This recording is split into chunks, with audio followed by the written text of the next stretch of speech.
Hello to everybody on my YouTube channel, Facebook, and other boards that I post on. Still not important enough to have a Twitter account.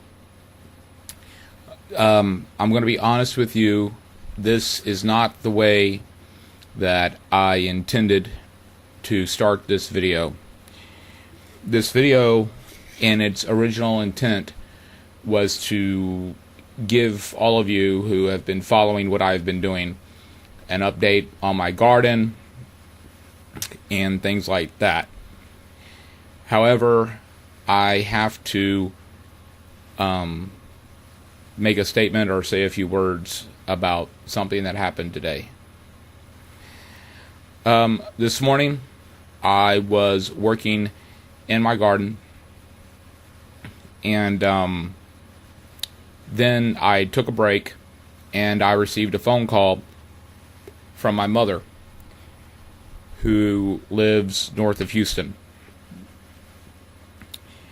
And she had the sad duty to inform me that my grandfather, Edward Peter Adams Sr., the father of my father, Edward Peter Adams Jr., passed away today at the young age of 96. My grandfather, to describe my grandfather, it's not possible to put into a simple YouTube video or into a video, or to put in the words in general, I mean. My grandfather moved out to the West Coast back in the 80s. The last time I saw him was 5 years ago in 2008. Of On All Days, the last picture that I took with him was on, of all days, September 29th, 2008. Now, why does that date mean anything? Well, all my Catholic friends should know what that is, but just to inform you, that is the feast of St. Michael the Archangel. The same angel that I've worn around my neck for the past, 20 plus years. Like I said, it is hard to encapsulate my grandfather into a simple video. It can't be done. And just to give you a little bit of a timeline, before 2008, the last time I saw him was during my 16th birthday, I believe, where this man, who was born in 1917, he and I walked from my parents' house all the way down to the Pizza Hut where my brother was working at the time. Now, for those of you who lived in Navasota or still live in Navasota, Texas, back in the 90s, you know where the Pizza Hut was. It was there off of LaSalle Street and Washington Avenue. So it was a pretty good hike to do that. But we did it. And that was one of the most memorable things in my life that I ever did with my grandfather. I don't know why he moved out to the West Coast. I mean, my father flat out told him that if you go out there, Pop, there's nothing that I can do for you. And we all knew that his time was coming. We knew that it was going to happen, but regardless of that, it is still a loss that I feel, and it's a loss that the entire family should feel. My grandfather came from simple means. He was the son of a machine shop worker. My great-grandfather, Ambrose Aloysius Adam, who was the son of a German immigrant, Peter Adam. my great grandfather wanted my grandfather to take over the machine shop, and my grandfather did not want to do that. He wanted to go into business.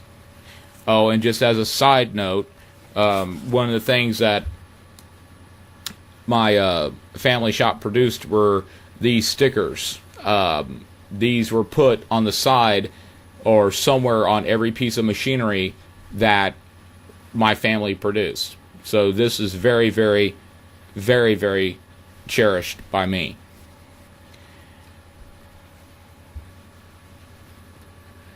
As I said, or the one way that I can put it is that to describe my grandfather to somebody who never met him would be like trying to describe the color blue to a blind person. He was a man of no vice. He was a man of no apparent weakness. He was a man that never spoke ill of another person. Now, he picked on my mom a lot,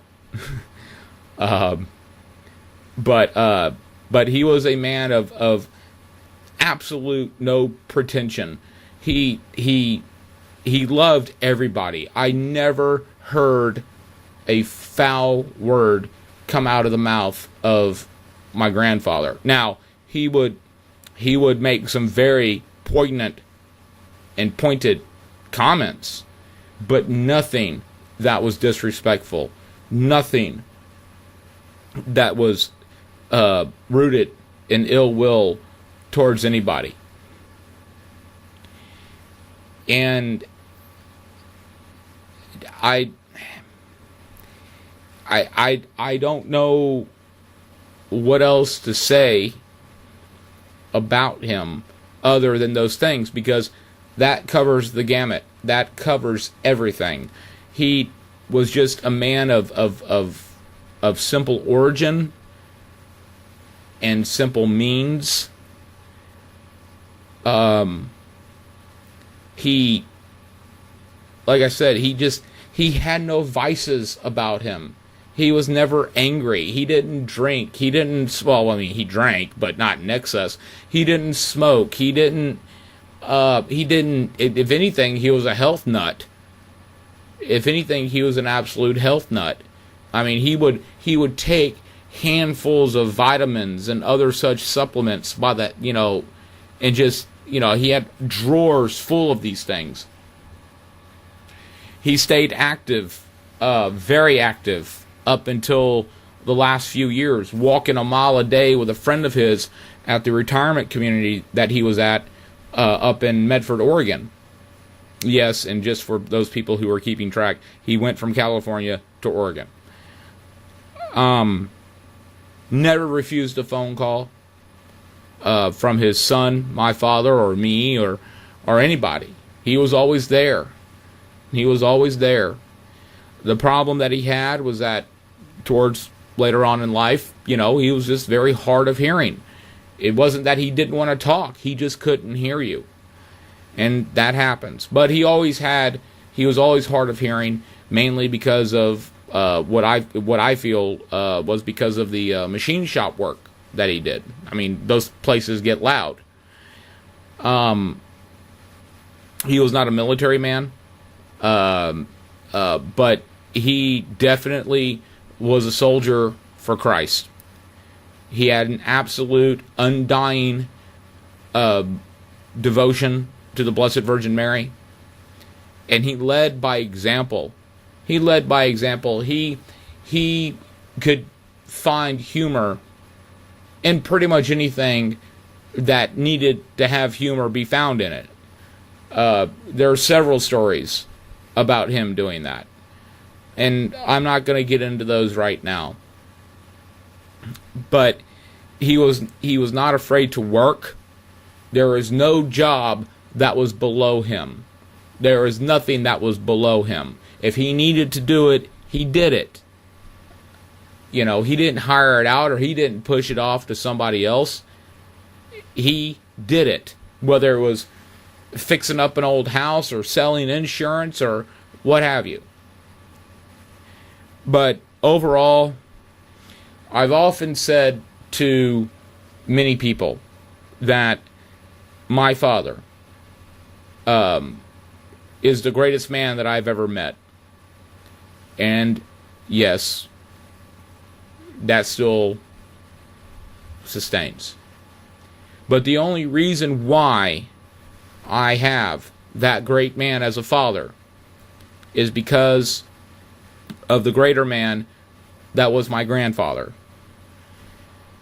And even though I wasn't able to spend as much time with him over these past 16, 7, actually, I'm doing some quick math.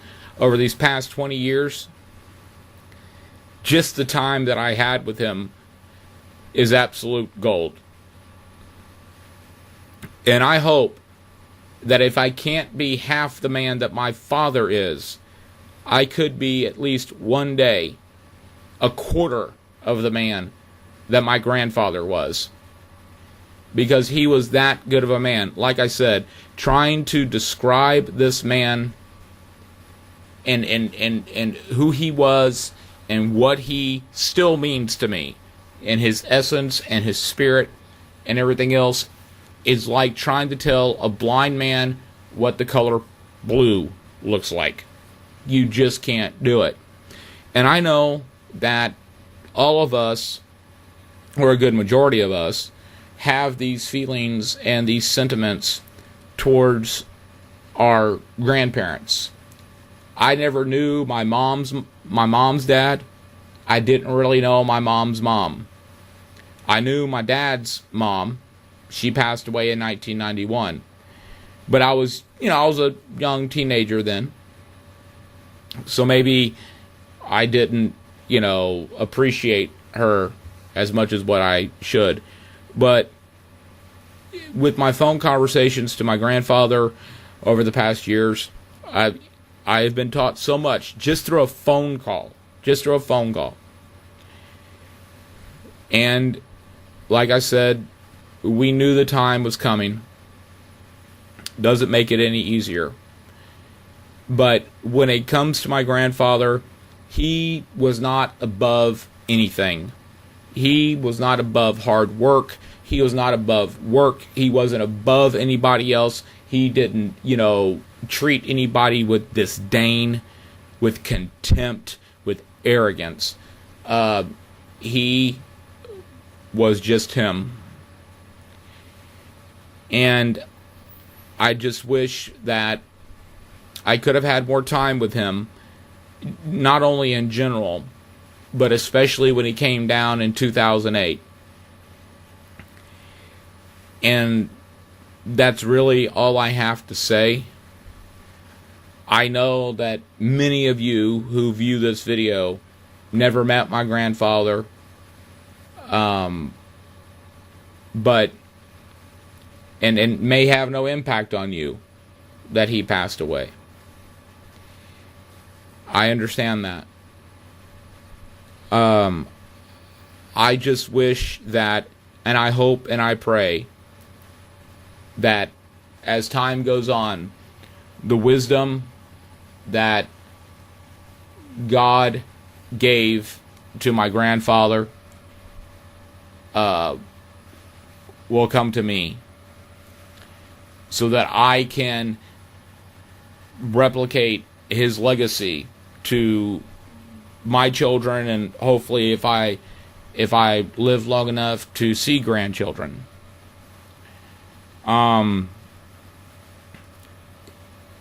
He was just a very good and great man, a very holy man, a very pious man. And he was called in peace by God. And I just hope and I ask for especially all of my Catholic friends, just in your prayers. I know you must have very, very long intention lists. I just ask for a prayer for him, just as I pray for everyone who has gone in faith. and go from there. So from here, first, I understand that the legacy and the history of the Adam family now falls down upon my father, my aunt, my uncle, and then the other Adam children, myself, my brother Michael, my sister Kara, to repeat in oral tradition the legacy and the legend of this man, because he was it. I mean, you name it, he was it, in a good sense. So that's all I ask. I just wanted to share these thoughts with you.